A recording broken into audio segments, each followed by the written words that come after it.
Hi, I'm Chad Lang, and in this video I'm going to be reading a blog that was written by Donna Marie Schaefer, someone on the Utah Mormon support group that I'm a part of on Facebook. And I thought this was an excellent blog where she compares being part of a religion to buying a house, and it is called the Uninspected Home on treeoflifefruit.wordpress.com, and I just did a search for it and I printed it out here, and I'm going to be reading from it. And no one who's LDS in my life is going to like anything that this has to say, but it needs to be said. So, see, where does it start? Here we go. Most of us were expected to accept religion without turning to outside sources for verification of facts on the premise they might be from enemies biased against it. However, most of us would never consider this approach on something less important, like choosing the four walls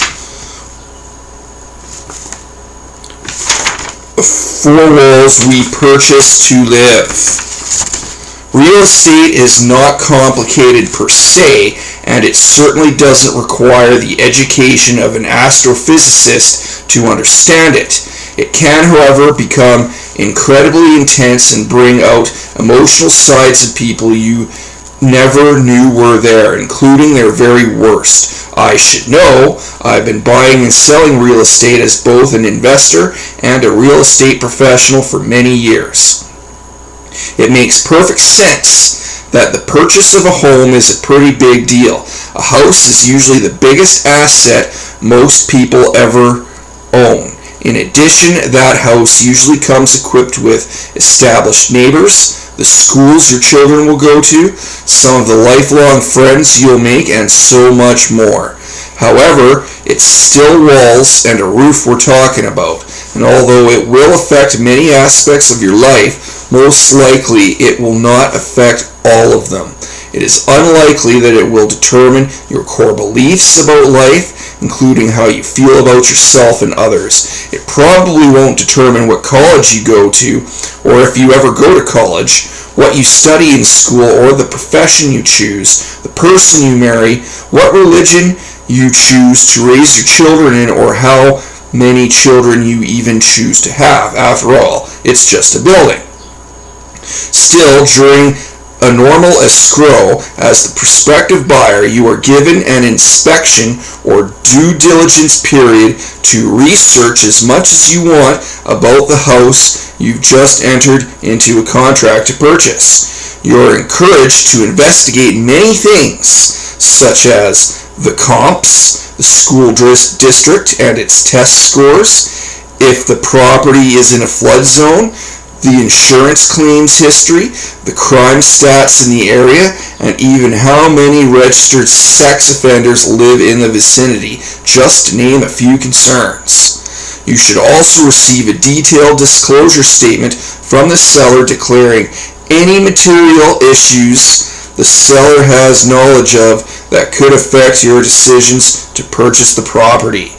This property historicity is derived from the seller's knowledge and records, so it's likely crucial to you that the truth be told on these disclosures, not selectively chosen information the seller thinks would increase or promote your faith in the property.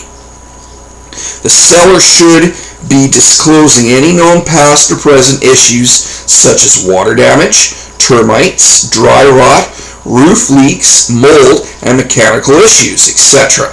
Sellers are advised in many states anyway to answer disclosure questions based on the following rule of thumb: when in doubt, disclose, and leave it to the buyer to decide if it matters or not. This does not mean if there is a minor leak that the seller should say there was a flood. By the same token, if the property was flooded with 3 feet of standing water for 2 weeks from a hurricane, it does not excuse the seller for writing some moisture damage may have occurred during a heavy rain, so as not to cause doubts regarding the value of the property. Additionally, you'll be strongly encouraged to hire a professional inspector to not only examine, but to scrutinize every accessible aspect of the house. The inspector will test electrical components, the plumbing, the heating and the air conditioning, the roof and the appliances, etc.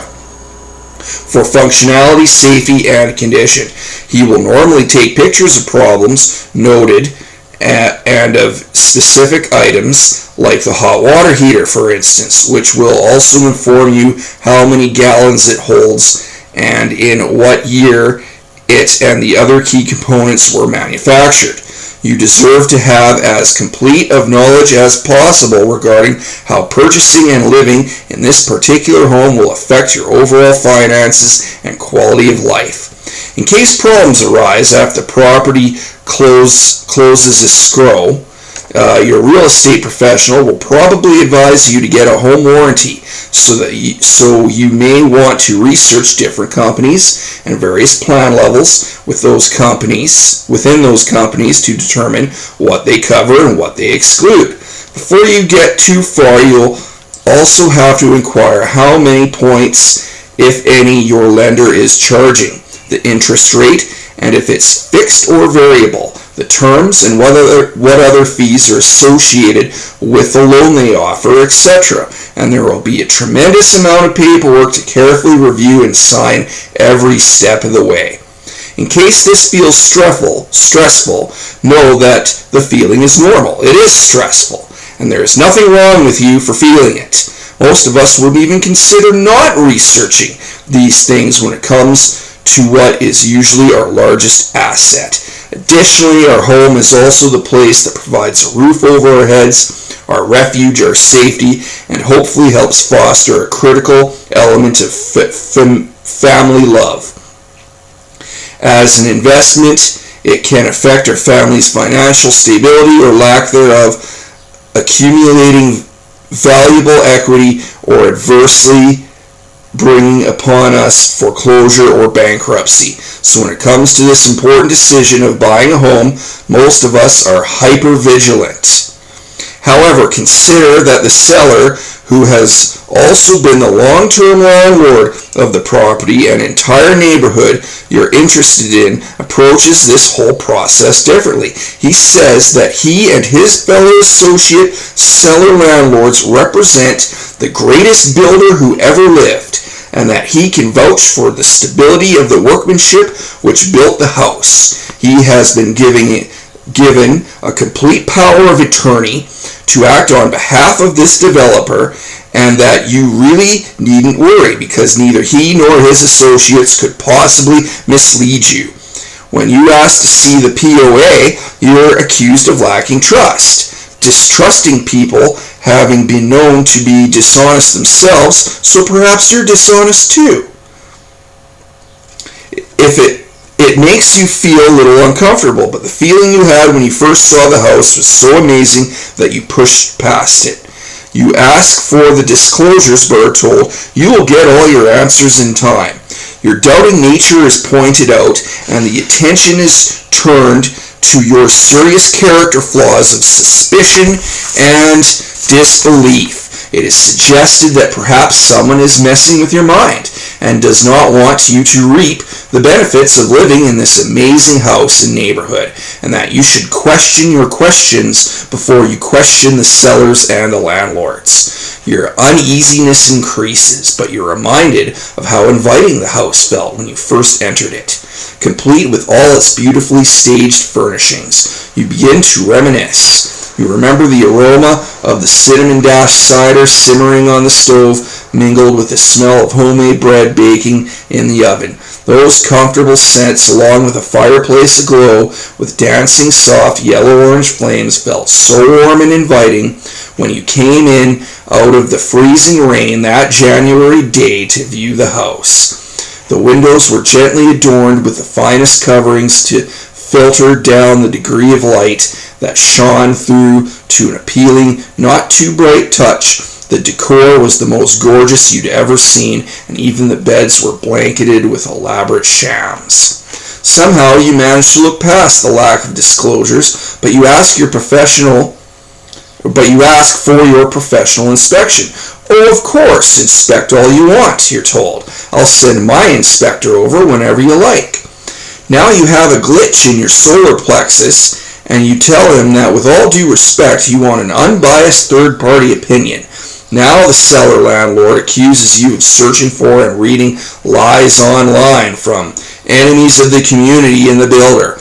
Furthermore, your landlord alleges you're scheming to build a case against the house because you have an ulterior motive. You're trying to get the price reduced. You've heard stories of crooked investors deliberately embellishing flaws during an inspection, attempting to get all they can out of the seller. And you don't want to be one of those, but that wasn't your intention, or was it? Is your heart impure? Are you trying to do something dishonest? Now you feel the befuddling sting of guilt. Deep in a far corner of your heart, you remember when you unloaded that awful lemon you once drove.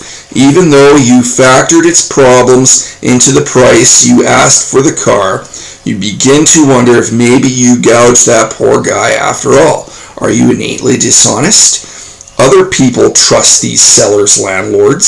So what is your problem? Why do you have such big trust issues? Somehow, any questions you have about the property morph into questions about your own integrity. What other problems do you have? Are you even worthy to buy in this neighborhood? Things you never even thought about yourself are introduced as possible problems responsible for your distrust and other issues. Pretty soon, you're having difficulty thinking, and you remember the earlier taunt that someone just doesn't want you to have the rewarding benefits of living in this fine home. The more you are led to question yourself, the more muddied your thoughts grow, and the more derailed becomes your investigation of the property itself. Will you even be allowed to buy there? What else is wrong with you that you need to change in order to do so? You just wanted to know the facts about what you were buying so you could make an informed decision. Wants and all, and you even expected there would be some warts. But the convincing landlords insist there are no warts, only enemies and imperfect neighbors, weak occupants, and lazy tenants. And of course, the worst of all, buyers who want to commit sin. You are sternly told that the strong and valiant, those worthy of the neighborhood, do not seek outside the approved answers to their questions. Neither do they hire inspectors who don't work for the landlords. You're told you must only trust sources about the landlords that come from the landlords. When your face cringes trying to wrap your mind around this circular logic, you're told the others don't hire outside inspectors because they're wise enough to listen to their fear that those outsiders might be biased. Your head's beginning to hurt, but you don't have time for the headache itself right now. While you're busy conscientiously examining your own motives, you fail to examine the house, and you are now informed that your inspection period has expired. Your earnest money is in grave danger of being the seller's now if you don't complete the purchase, and you have basically accepted the property in as-is condition. You know this doesn't feel right and consider hiring an attorney, but something you hadn't planned on has happened. You learn that your kids have fallen in love with the house and have already chosen bedrooms and planned out their futures there. They beg you to complete the purchase anyway. Are you fighting a battle you can't win? After all, the paperwork you signed told you what you were getting into, even if you didn't understand its implications. Besides, if you don't close on the house, where will you go? Will you end up homeless, lost, debauched? Just to be sure, you visit a few attorneys for consults, but they dismiss your complaining. In fact, they won't even listen to you, or if they do, they only debate with you and attempt to discredit you. Every one of them declines to take your case due to a conflict of interest. You find out that after much research, that all of the attorneys in the community and even the surrounding communities are too deeply invested with the seller's landlords to even question them or anyone in their employ. You may even receive a threat or two that you will be disciplined if you keep asking questions. If you're starting to feel stupid, angry, or sick to your stomach, remember this is only a house you've been coerced to buy without a proper inspection.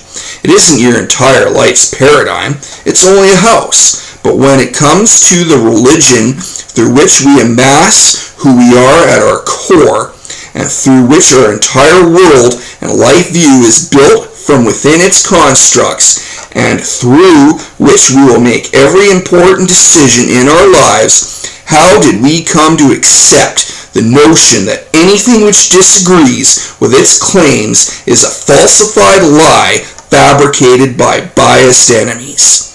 How did we become convinced that the greatest gifts of life are achievable only through obedience to the men with the powers of attorney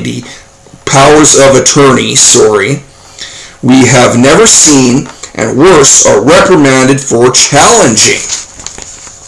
By now you've studied more passionately than ever about this great builder you thought you knew, and from what you can ascertain, he's a stand-up guy. It seems he's not only treated, but taught others to treat all buyers and occupants as his own beloved children. It seems his love for all is far greater than his loyalty to any particular community. He seems to believe in honesty, empowerment, encouragement, and immensely indescribable love, which he not only gives freely but invites all to explore.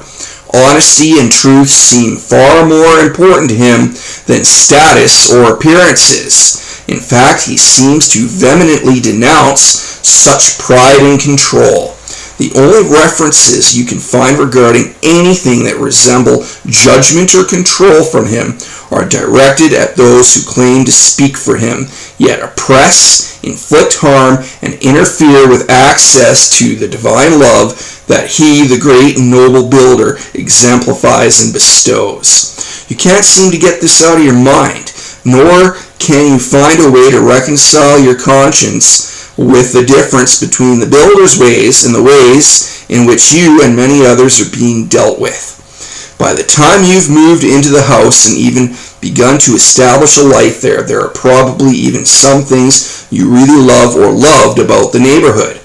But one thing you're not thrilled with is the tightening HOA rules dictating all houses must look alike. The rules now specify no deviation from the one true paint color allowed, since uniformity is valued over diversity, obedience over love, and appearances over authenticity and genuine connection. Even the neighborhood potlucks have since been banned. You've also discovered there were cracks in the foundation you were never told about. The roof leaks every time it rains, and bizarrely, you have no control over the heating or air conditioning. Neighbors tell you you're just making too big of a deal out of little things, and they even tell you to just give the landlord a break. But you have a daughter with special needs, and she can't handle the cold, wet nights when the rain splatters down into her room, adversely affecting her condition. You try to have the roof fixed, but all of the roofing contractors you consult deny there's a problem with it. They admit to the missing tiles and rotted roofing paper, but they debate that it doesn't necessarily mean rain gets into the house. Since this neighborhood means everything to them, they speculate that probably due to the unique and superb slope of the roof, falling rain rolls off fast enough that it never actually enters the house. Perhaps your daughter has a phobia with water as a result of her own actions, and she needs to exercise more faith to overcome her problems. They don't see water in their houses, therefore roofs must not leak. By now you've moved the furniture around endless rainy nights trying to trying to sleep somewhere dry. You've even audio taped yourself saying, "I know it's true that the roof does not leak," and played it over and over to hear yourself say it, hoping to gain a testimony that there is water, I think that's a typo, coming through your ceiling, but it hasn't worked. You've even tried to deny your face is wet when you're wiping the rainwater off with a towel at 2 a.m., but you're starting to wonder if you're going crazy. After years of doubting yourself because it wasn't okay to doubt the community, the house or the sellers, and the landlords, you've now grown tired of that subtle and even not so subtle self-loathing that's developed inside you. You've grown weary of feeling like you don't deserve to breathe air on the planet because you're so doubting, distrusting, and weak. You've grown tired of being told it's not raining inside your house when it is, and that even if by some rare chance it actually was raining in there, then it must be your own fault. And you've especially grown weary of watching your daughter's condition deteriorate to life-threatening. In desperation, you consider moving, but part of your family doesn't want to leave. You try to remain longer due to family and friends because of the many good aspects of the neighborhood, but after detecting suicidal warning signs in your daughter, you've now chosen to leave and take her with you. But you still drive through the neighborhood often to pick up or drop off your other children. Sometimes you even go to help your now former spouse mop up water when the roof leaks because your ex doesn't feel safe admitting rainwater inside the house to any neighbors. In order to justify water coming through the ceiling when it rains while not admitting to a leaky roof, your ex has created a narrative about some identified overhead pipes that leak sometimes, and the fact that it only occurs during rainstorms is a mystery that will one day be revealed. During many of those rainy, sleepless nights, you begin to ask yourself questions you'd never dared before. And now you've mustered the courage to look behind the curtain, there's a Wizard of Oz reference, and read unapproved material. What you discover are some of the most devastating facts you've ever learned in your life. You remember all the warnings about not being deceived by enemy lies, so you check every single shocking discovery diligently by digging deep within the neighborhood's own documents in HOA board meetings, notes, CC&Rs, and miscellaneous journals and discourses. And it's all there.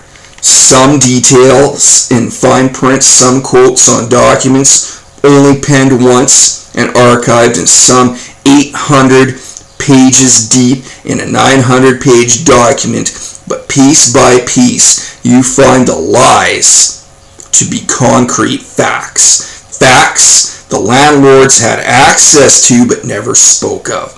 Remembering how they carefully deterred you from objectively investigating your purchase makes you weep, shake, and vomit all at the same time. Was it a deliberate slap in the face, or just stupid irony that they actually called you an investigator during that process? The neighbors talk behind your back and speculate on why you left. Rumor has it you're having an affair, or at the very least you must have gotten into porn. Others claim that you allowed yourself to become offended, as though someone took a spot you planned to park in one day and you've been sulking over it for years. Sometimes they stop you as you're driving by and ask why you keep coming back. Why do you persist in claiming your roof leaks? Why can't you just leave the neighborhood alone? Well, the neighborhood can't leave you alone when they're trying to bring you back. Why? Why can't you just leave it alone? Although it's painfully obvious to you why, you know they don't see it. Aside from them seeming stubbornly oblivious to why you're frequenting parts of the neighborhood, you know some of them have had wonderful experiences in their houses. You know many of them genuinely love the rules of the community, even the dense white paint obscuring some of the natural beauty of their homes. You know they can't fathom how those same paint fumes they love could be toxic to you and even life-threatening to your daughter. Still, knowing this does not remove the sting of alienation you feel. You know most were intimidated into never reading factual, unbiased information for fear that it might be biased. You suspect many have also suffered leaky roofs, faulty heating and air conditioning systems, and cracked foundations in silence. You've heard whispers of neighbors moving quietly away in the dead of night, trying to mitigate the collateral damage following their defection.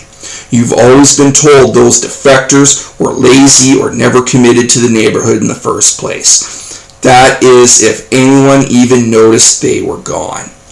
You have your suspicions about what may have happened to them, and you know more residents will be forced to leave in order to recover their feelings of worth or to protect a loved one, while still others will be squeezed out because they're just too different. You profoundly wish something could be done about all the pain, yet the landlords have taught that criticizing landlords, even when they are wrong, is practically treason, leaving those experiencing disaffection to suffer alone in silence. After all, anyone who stands up to the landlords for long gets evicted from the neighborhood anyway. Doing some independent research, you discover that about 60% of those who leave feel so betrayed they conclude there was never even a great builder to begin with. You feel angry at times over the colossal damage and pain occurring, but you're not looking to cause trouble either because you love the people and respect that some are happy there. You also know that some so deeply conditioned in obedience that they wouldn't see differently even if their houses were collapsing on them and crushing their families underneath. Your feelings range from complete rage at moments to total numbing paralysis at others. You love these people. In fact, you've loved for some 30 years or more, but you know if you admitted to them what you found out, they would likely take it as a personal attack on themselves and their neighborhood, which they will defend to the death. You can either slither away without explanation or end up in a head-on battle, but either way you lose, and frankly, so do they. Although you feel alone, misjudged, and wrongfully ostracized, your personal communication with the great builder seems to be increasing. You now wonder why you listened to the landlords over your own inner truth for so long, leaving you feeling wrong and worthless for so many years. The more you learn about the great builder, things you once believed to be from him now seem to disgrace his name. You feel for those who, like yourself, have suffered in silence for so long. You wonder who else might be deeply hurting, but too afraid to say so. One night, after an exhausting attempt to help one of your sons through his shame and self-loathing over a minor neighborhood rule he broke, because he drank that iced tea that one time, you find yourself walking to your car nursing a very heavy heart. As you drive down the street, you can't help but notice several rain buckets hidden on the side of a neighbor's house. You also spot a number of tiles missing from the roof and a pile of moving boxes half packed in their garage. You begin to wonder, are they in pain? And if so, how long have they been suffering? Are they about to slip away without a word, waiting to even install a for sale sign until they are living a safe distance away from the neighborhood? And that's what I did, is I just totally left and then resigned a couple years later. What price will they have to pay in order to leave? Which important relationships will they have to choose between to stay or to go? Will they be the next unjustly labeled lazy or sinful apostates for wanting different colored paint or a roof that doesn't leak, for trying to protect a child, or even for daring to begin a long overdue inspection? As you turn the corner out of the neighborhood, tears spill off your face faster than you can wipe them. You know you shouldn't, but you can't help but wonder what your life and family might be like today if you had approached that important decision, now decades past, with even a portion of the scrutiny you would exercise in any other major decision. You pull over to the side of the road to dry your face. While parked, you suddenly feel stuck, frozen in time and space, both going back and moving on, feeling excruciating. You vacillate for a moment, but you know you can never live inside that neighborhood the way it is now, knowing what you know. But driving away sometimes feels almost as painful as being there. After all, most of what you built with your life is still back there within the neighborhood's parameters. The pain is sometimes debilitating. One thing you are certain of is that the effects of that long ago decision have so deeply permeated every aspect of your life that in spite of the loneliness and grief weighing on your heart, you never want to buy into an organized neighborhood again. By Donna Marie Schaefer. Alright, I'm Chad Lang. Have a nice life.